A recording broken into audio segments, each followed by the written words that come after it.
ಇವತ್ ನಾನ್ ಸಮುದಾಯ ಭವನದಲ್ಲಿದ್ದೀನಿ, ಇವತ್ ಅಲ್ಲೂ ಬಿಡಿಸ್ತಾ ಇದ್ದಾರೆ. ನಮ್ಮ ಅಪ್ಪ ಅಮ್ಮ ನಮ್ಮ ಅಪ್ಪ ಅಮ್ಮ ಬಲ ಇಲ್ಲ, ನನ್ಗೆ ರಾಮಣ್ಣವ್ರ ಬಲ ಇರೋದಿಕ್ಕೆ ಅವ್ರು ಇವತ್ ನಾನು ಗೂಡು ಕಟ್ಕೊತ ಇದೀನಿ. ಊರಿನ ಬೆಂಬಲ ಇಲ್ಲ, ಊರಿನ ಬೆಂಬಲ ಎಲ್ಲಾ ಸೇರ್ಕೊಂಡು ನನ್ನ ಮನೆ ಖಾಲಿ ಮಾಡು, ಮನೆ ಕಟ್ಬೇಡ ಅಂತವ್ರೆ. ಅವರಿಗೂ ಕಂಪ್ಲೇಂಟ್ ಆಗೈತೆ, ಇಷ್ಟೊತ್ತಾಗೈತೆ. ಪಂಚಾಯತಿಗೆ ಹೋದೆ, ಪಿಡಿಒ ಇಲ್ಲ.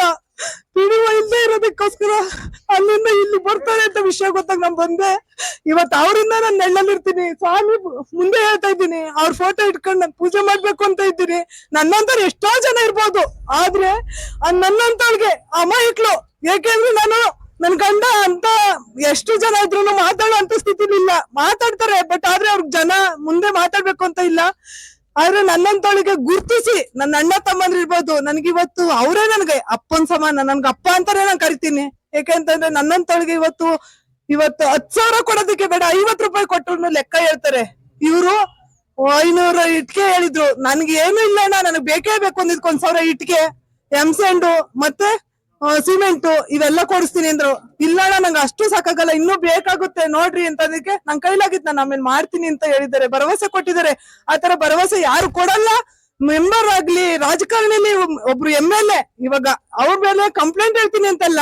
ಇವತ್ತು ನಾನು ಇಷ್ಟು ವರ್ಷ 5 ವರ್ಷ ನಾನು ಎಷ್ಟು ಮನೆಗೆ ಹೋದೆ, ಮನೆಗಳೆಲ್ಲ ಬಿದ್ದೋ. ಮೊನ್ನೆ ನನ್ ಮಗಳೇ ಸತ್ತೋಗ್ಬೇಕಾಗಿತ್ತು. ಆ ಸ್ಥಿತಿ ನೋಡ್ಬಿಟ್ಟು ರಾಮಣ್ಣವ್ರು ಬಂದು ಈ ತರ ನಾನು ಇದ್ದೀನಿ, ನೀನ್ ಎದುರು ಬೇಡ, ನೀನ್ ಮಾಡು, ನಾನಿದ್ದೀನಿ ಅಂತ ಹೇಳಿ ನಾನು ಬಲ ಕೊಟ್ಟು ಇವತ್ ನನ್ ಮನೆ ನಿರ್ಮಾಣ ಆಗೈತೆ. ಬೇಕಂದ್ರೆ ಫೋಟೋಗೂ ತೋರಿಸ್ತೀನಿ ಅವ್ರದ್ದೇ.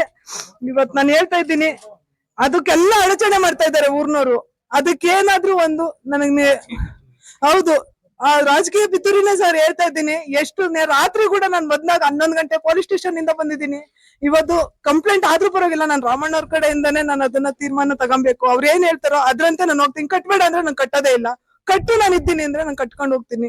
ಇದ್ರ ಮೇಲೆ ಅವರು ನಾವು ಇನ್ನೇನು ಹೇಳೋದಿಕ್ಕಾಗಲ್ಲ. ನಮ್ಮಪ್ಪ ಸ್ವಾಮಿ ಇಷ್ಟೇ ಸರ್.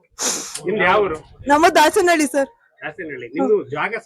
ಸ್ವಂತ ಜಾಗ ಸರ್, ನಮ್ಮ ಪಿತ್ರಾರ್ಜಿತ ಆಸ್ತಿ, ನಮ್ಮ ಮಾವರ್ದು. ಆ ಜಾಗದಲ್ಲಿ ಕಟ್ಟಬೇಡ ಅಂತ ಯಾರು ಹೇಳ್ತಾರೆ? ಊರ್ನವ್ರು, ಇಡೀ ಊರ್ನವ್ರು. ದೇವಸ್ಥಾನ ನನ್ ಮನೆ ಬಾಗ್ಲಲ್ಲಿ ಬಂದು ಕೊಂಡ ತೆಗ್ದಿದ್ದಾರೆ ಸರ್. ಉದ್ದೇಶ ನಾನು ಬಾಳ್ ತಿನ್ನೋಳು ಸರ್. ನಾನ್ ಬಿಟ್ಟು ಹೇಳ್ತಾ ಇದ್ದೀನಿ, ನಾನ್ ಬಾಳ್ ತಿನ್ನೋಳು. ನಾನು ಎಷ್ಟಿ ಲಿಂಗಾಯತ್ರ ಮಧ್ಯ ಇರಬಾರ್ದು ಅನ್ನೋದೊಂದು ಇದು ಆಗಿ ಇಡೀ ಊರೇನೆ ಮಾತಿಗೆ ಮುಂಚೆ ಹೋಗಿ ಹೋಗಿ ಹೋಗಿ ಎಲ್ಲ ಪಂಚಾಯತಿಗೆ ಆಗ್ಲಿ, PDO ಆಗ್ಲಿ ಎದುರಿಸಿ ಕೆಲ್ಸದಿಂದ ತಗಸ್ತೀವಿ, ಹಂಗ್ ಮಾಡ್ತೀವಿ ಹಿಂಗ್ ಮಾಡ್ತೀವಿ ಅಂತ ಹೇಳಿ ಈ ದಾಖಲಾತಿಗಳೆಲ್ಲ ಒದಗಿಸ್ಕೊಂಡು ಹೋಗಿದ್ದೀನಿ. ಆದ್ರೂ ಅವರು ನನಗೆ ನ್ಯಾಯ ಕೊಡಿಸ್ತಾ ಇಲ್ಲ. ಇವಾಗೂ ಇಷ್ಟೊತ್ತು ನಾನು ಕಾದಿದ್ ಬಂದಿದ್ದೀನಿ. ಆದ್ರೆ ರಾಮಣ್ಣವ್ರು ಇರೋ ದೆಸೆ ನಾನ್ ಬದುಕ್ಲೇಬೇಕು, ಇರ್ಲೇಬೇಕು ಅನ್ನೋದಕ್ಕೋಸ್ಕರ ನಾನ್ ಬಂದಿರೋದು. ಇಲ್ಲಿ ಫಂಕ್ಷನ್ ನಡೀತೈತೆ ಅನ್ನೋದಕ್ಕೋಸ್ಕರ ನನ್ಗೆ ಗೊತ್ತಿಲ್ಲ. ಅವ್ರ ತಗ್ರಾಲ್ ಅರ್ಜಿಗಳು ಇವೆಲ್ಲ ಈ ತರ ಮಾಡಿ ಇವಾಗ ಕಿಟಕಿ ಮಟ್ಟ ಬಂದೈತೆ, ನೀನ್ ಕಾಲೇ ಇಡಂಗಿಲ್ಲ ಅಂತ ಹೇಳಿ ನಿನ್ನೆ 12 ಗಂಟೆಗೆ ಕೆಲಸ ಸ್ಟಾಪ್ ಮಾಡವ್ರೆ. ಇವತ್ ನನ್ ಕೂಲಿ ಕೊಟ್ಟು ನಾನು ಏನ್ ಮಾಡ್ತಾ ಇದ್ದೀನಿ, ಪೊಲೀಸ್ ಕಡೆಯಿಂದ ಬಂದ್ರು. ನಿಮ್ಮ ಜಾಗದಲ್ಲಿ ಮನೆ ಕಟ್ಟೋದಕ್ಕೆ ಪೊಲೀಸರು ಸ್ಟಾಪ್ ಮಾಡಿಸಿದ್ದಾರೆ. PDO ಇವಾಗ ಎಲ್ಲ ಹೇಳ್ತಾ ಇದ್ದಾರೆ, ಅಲ್ಲಿ ತಾಲೂಕ್ ಆಫೀಸ್ಗೆ ಹೋಗಮ್ಮ, ಅಲ್ಲಿಗ್ ಬರ್ಲಿ ಇಲ್ಲಿಗ್ ಬರ್ರಿ, ಈ ತರ ಮಾಡಿ PDO ಸ್ವಂತ ಪಿತ್ರಾರ್ಜಿತ ಆಸ್ತಿ ಅನ್ನೋದಕ್ಕೆ ನಿಮ್ಗೆ ದಾಖಲೆ ಐತೆ ಸರ್. ಇಲ್ಲೇ ಇದೆ, ತಗೊಳ್ಳಿ ಸರ್. ಅದು ಹೇಳಿ ಹಾಗೆ ಹೇಳಿ. ಇಲ್ಲ ಸರ್, ಎಲ್ಲ ಅಂದ್ರೆ ಗೊತ್ತಾಗ್ಬಿಡ್ಲಿ, ನಾವು ಯಾವ್ದನ್ನು ಮೋಸ ಮಾಡಿಲ್ಲ. ಎಲ್ಲ ಇದು ನೋಡ್ರಿ, ಇದು ನನ್ ಸ್ಕೆಚ್.